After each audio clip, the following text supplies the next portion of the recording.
Welcome to Crazy News. My name is Shweta Sinha, and now let's take a look on today's headlines. Unscience panel to release key report on climate change.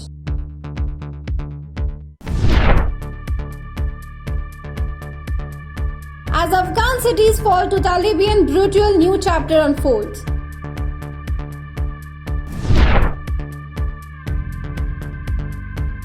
Mark Zuckerberg cash fuel GOP suspicion and new election rules.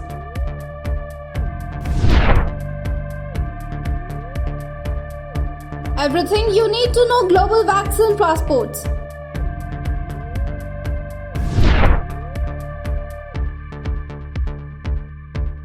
Syrian children hold 10th Olympic of the displayed. A UN-appointed panel of experts is releasing a key report on Monday summarizing the latest authoritative scientific information on climate change. The report will provide government with up-to-date facts on the current impacts and the future risk of global warming ahead of UN Climate Summit in November in Glasgow. It will also examine how various options to reduce greenhouse gas emissions will affect the pace of climate change over the coming decades.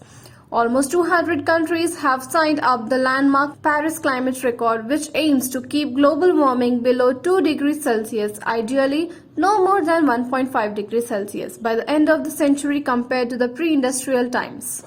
Previous reports of the Intergovernmental Panel on Climate Change found that those goals were achievable if drastic changes are made to the world economy in the coming decades. The Taliban seized the 3 Afghan cities Sunday, including the commercial hub of Kunduz, officials said. Escalating a sweeping offensive that has claimed 5 provincial capitals in the 3 days and shown how little control the government has over the countries without US military power to protect it.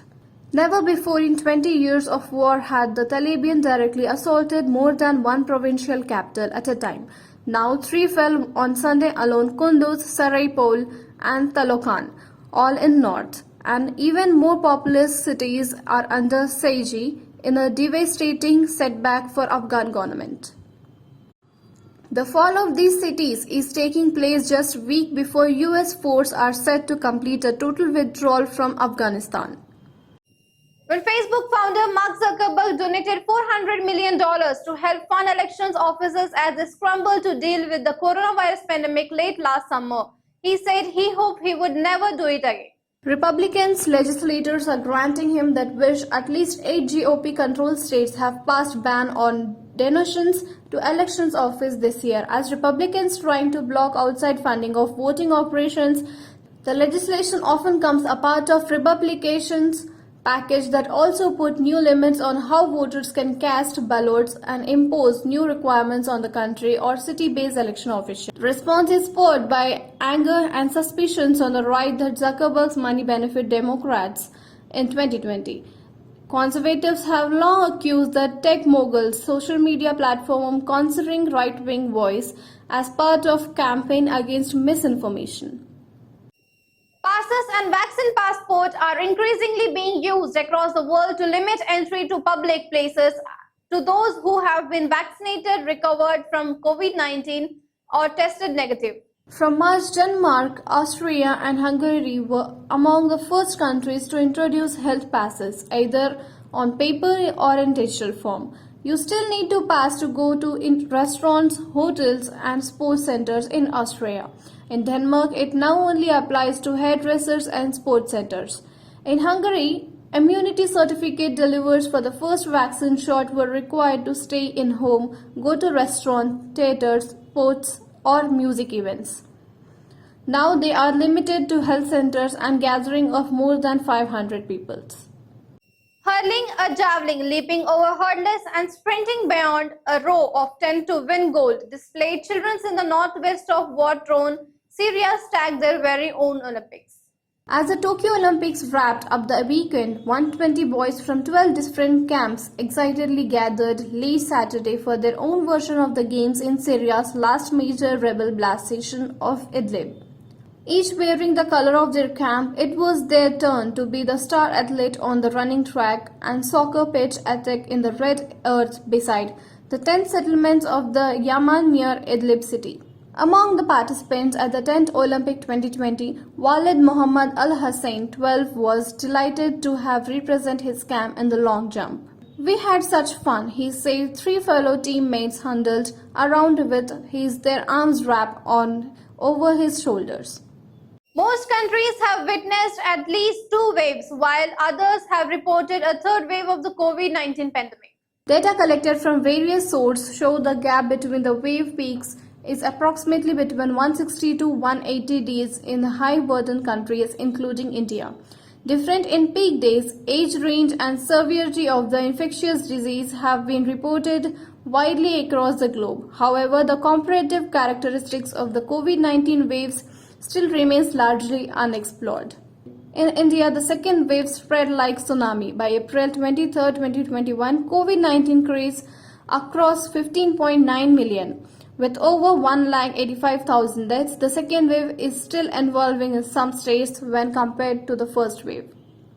Forging through the blazing Japanese sun and the dark cloud of suspicion that has hung over its Olympians in the wake of doping scandals, the Russian Olympics community declared the Tokyo Olympics a success. It is delegation of more than 330 athletes wore their country's color despite being stripped of their flag and anthem because sanctions imposed in 2015. Russian gold medalists were serenaded with the music from composer Pyotr Tchaikovsky and wrapped themselves in a white flag with ROC emblemed. There 3 flames in the color of the Russian flag with the Olympic ring below. Out of sight, out of mind. Problems with decade-old pipes and sewers across American cities and towns are largely hidden and tend to be neglected for years before exploiting into public races. Last month, the Clarksburg Water in the West Virginia announced that children from homes were diagnosed with the high lead levels, promoting the municipal authorities to immediately replace pipes and launch a testing program throughout the system. "I don't think that they know the magnitude of the problem," said James Griffin of the West Virginia Black Heritage Festival, who organized a community meeting earlier this week with water officials.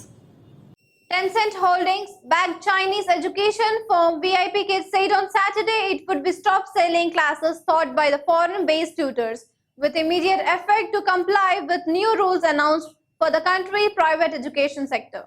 China last month issued rules barring curriculum-based tutoring for profit, aiming to ease financial pressure that have been contributed to low birth rates but have left private education firming faces significant business impact. The rules also ban companies from employing foreign-based tutoring, aiming to stop long-distance lessons for Chinese students.